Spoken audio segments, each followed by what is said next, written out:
Comments आता है कि हम भी वीडियो देखते हैं और हमें आप एड्रेस नहीं करते हैं। आज से दोनों चीज़ करेंगे। आज का टॉपिक है सेक्टर फंड लगातार क्यों गिर रहा है और अब क्या करें। अभी थोड़ा सा एक चालबाजी देखते हैं। पहले तो ज़्यादातर लोग जो है ना लास्ट 1 ईयर का रिटर्न देखते हैं और उसमें इन्वेस्ट कर सकते हैं। उस ज़्यादातर में मैं भी आज से 12-13 साल पहले यही किया था। पेपर में देखा और 1 साल में रिलायंस पावर डाइवर्सिफाइड फंड जो है 100% का रिटर्न दिया है और देख के हमने इन्वेस्ट कर दिया। उसके बाद क्या हुआ, पहले समझते हैं चालबाजी को। इस तरह का कोई सेक्टर है, वैल्यूएशन का ग्राफ है ये, या स्टॉक है या कोई कंपनी है, तो मोगेम्बो जो है यहाँ पे पोजीशन बनाएगा। डाल दिया 1000 करोड़ रुपया। जैसे ही 1000 करोड़ डाला, आप ये मत सोचिएगा कि एक आदमी डाल दिया। मोगेम्बो एक आदमी नहीं है, वो 100-200 लोगों का जो है ना इस तरह से ग्रुप बना लिया है। आपको पता नहीं चलेगा कौन है, कंफ्यूज। वो पैसा जब डालेगा 1000 करोड़ अलग अलग सोर्स से डालेगा। 10-20 आदमी लगा हुआ है, उसका कंपनी लगा हुआ है। लगाने के लिए लगाएगा कि आपको तो ये FII है, ये DII है, ये है वो है, तरह तरह का इंस्टीट्यूशनल इन्वेस्टर है। लेकिन वो है मालिक, सबका मालिक एक है, साथ समंदर पार बैठा। उसने झोंका 1000 करोड़। 1000 करोड़ जैसे झोंका तो कोई स्टॉक या कोई सेक्टर पता चला 200% बढ़ गया। कोई पेपर में, न्यूज में, एडवर्टाइज में आया, रिंगटोन में 90% ये स्टॉक बढ़ गया। अब इसको जैसे देखे साधारण इन्वेस्टर धड़ाधड़ इसमें पैसा लगाना शुरू किए। तो इस तरह का ग्राफ था जब स्टार्ट हुआ था, तो यहाँ पे था।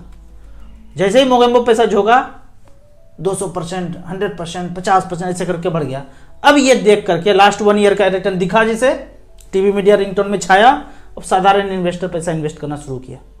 उसके बाद मोगेम्बो यहाँ से धड़ाम से निकालना शुरू किया, तो फिर वो गिरावट दिखता हुआ अभी नजर आता है। हमें क्या चाहिए एक साधारण इन्वेस्टर को, जितने स्टॉक हैं, जितने सेक्टर हैं, जो भी हैं, उसका एवरेज परसेंटेज मुझे थोड़ा सा मिल जाए, 15-20%, इतना ही चाहिए।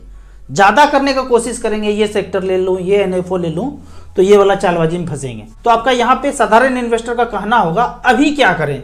कोई सेक्टर में पैसा लगाए थे 1 लाख रुपया, 90,000 दिख रहा है, 80,000 दिख रहा है, 70,000 दिख रहा है।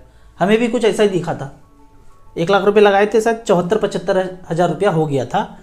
पावर सेक्टर में लगाए थे और उसके बाद जब थोड़ा पढ़ना शुरू किए तो ये ग्राफ इस तरह का नौटंकी पता चला। तो हमने क्या किया था, उसको मिड कैप स्मॉल कैप में स्विच कर दिए। आपको भी यही करना है। किसी सेक्टर में पैसा लगाए थे, डिफेंस में लगाए थे या किसी और सेक्टर में लगाए थे, इंफ्रा का खूब अच्छा चल रहा है, उसके बाद उसमें आप देखेंगे गिरावट, तो वहाँ से निकल करके अगर गिरावट हुआ है, अगर प्रॉफिट हुआ है तो अच्छा बात है, तो भी निकल जाना है। बहुत सारे लोगों को लगता है कि अरे प्रॉफिट हुआ है, इतना प्रॉफिट हुआ है, बने रहते हैं, फिर वो चालबाजी चलेगा तो फिर वो बराबर आ जाएगा। अगर प्रॉफिट भी हुआ है तो डाइवर्सिफाइड इक्विटी में चले जाना है, लॉस हुआ है तो भी चले जाना है।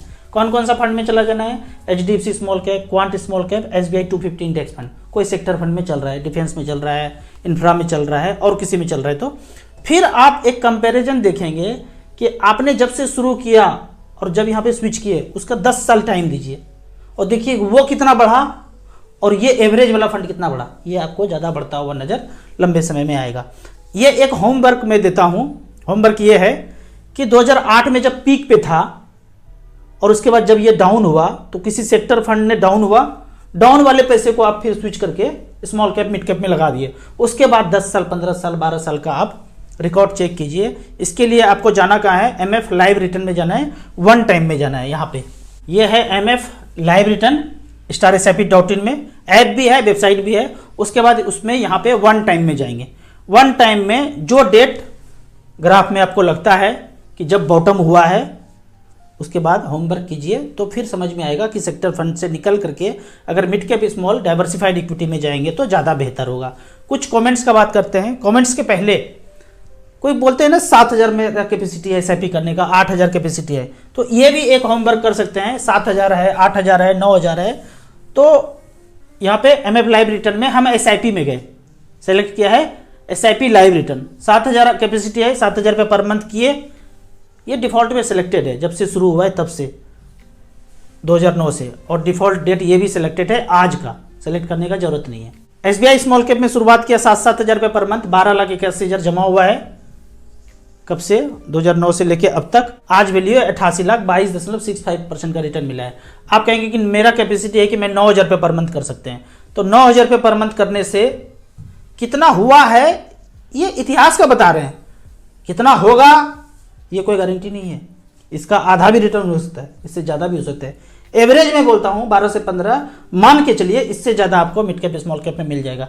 तो 9-9 हज़ार रुपये पर मंथ किया तो 16,47,000 जमा हुआ, 1,13,00,000 बनाए।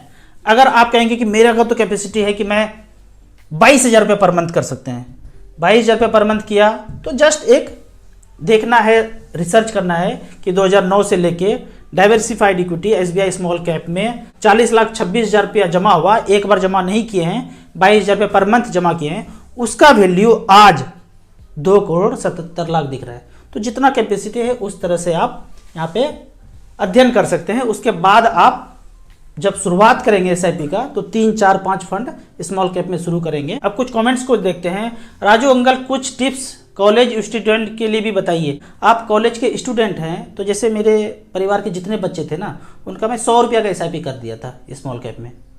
आज यकीन मानिए वो 40, 50, 60 हज़ार का SIP कर रहे हैं सब लोग। तो जितने कॉलेज स्टूडेंट हैं 100 रुपया का SIP निपॉन स्मॉल कैप में आप शुरू कर दीजिए। शायद SBI 100 रुपया का शुरू नहीं करता है, निपॉन स्मॉल कैप से 100 रुपया शुरू कर दीजिए। उसके अलावा एक चीज़ आपको देखना है, कॉलेज स्टूडेंट हैं तो मेरे दूसरे चैनल पे, राजू चौधरी वाले चैनल पे इसको ढूंढिए और इसमें 2 वीडियो है। ये दोनों वीडियो को गहराई से समझ जाएंगे तो जिसको करोड़पति बनने में 15-16 साल लगा है वो 2-4 साल में बन जाएंगे। तो इसको गहराई से देखिएगा और डिस्कस कीजिएगा अपने टीचर से, इसमें क्या गलत है और गलत है तो सही क्या है, डिस्कस कीजिएगा इस चैनल पर जा करके।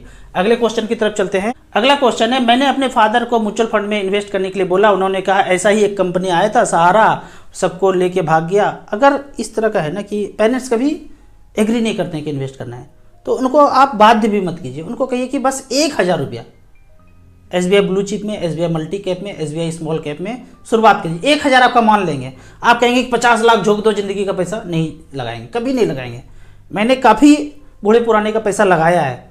1,000 रुपये पर मंथ उनको RD की तरह SBI स्मॉल कैप में चलाने दीजिए।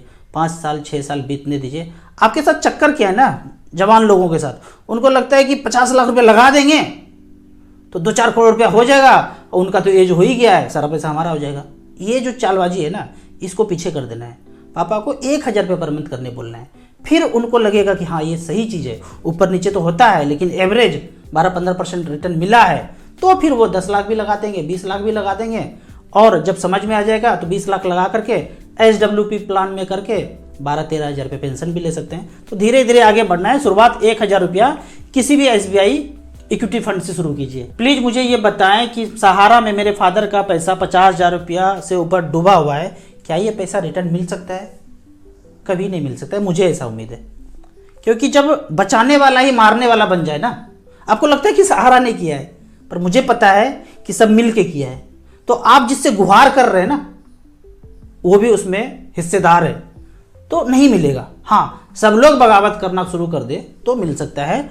और जो मेन खिलाड़ी है, जो 7 समंदर पार बैठा है, वो 7 समंदर पार कौन बैठा है, फिर उसके आंसर के लिए, आपका सहारा वाला आंसर के लिए इस दोनों में घुसना है। ये दोनों बात अगर समझ जाएंगे तो सहारा वाला सारा पैसा वापस आ सकता है। तो इस चैनल पे जा करके थोड़ा गहराई से इसको समझना है। अगले क्वेश्चन की तरफ चलते हैं। आप सिर्फ सर लोगों को एड्रेस क्यों करते हैं? आज से मैडम को भी एड्रेस करूंगा। अभी तक जितना किया उसके लिए माफ़ी चाहता हूँ। अगला क्वेश्चन है, मैं परीक्षित बोल रहा हूँ। रिक्वेस्ट एवरीवन कि ब्लाइंडली फॉलो करो राजू सर को। ऐसे नहीं करना है, खोपड़ी लगा के एनालाइज करना करके तर्क संगत आपको वीडियो देखना है। और अपना खोपड़ी लगा के जब समझेंगे ना चीज़ों को, तो चीज़ आपका बन जाएगा, हमारा नहीं बनेगा। क्योंकि मैं एक आदमी हूँ और आदमी कभी भी बदल सकता है। मुझे कोई किडनैप करके फाइल तैयार करके गलत काम करवाना शुरू कर दे तो मैं गलत काम करना शुरू कर दूंगा डर से। तो ऊपर जो शीर्ष पे बैठा है उसका फाइल तैयार है, वो डर से सब कुछ गलत गलत काम कर रहा है। तो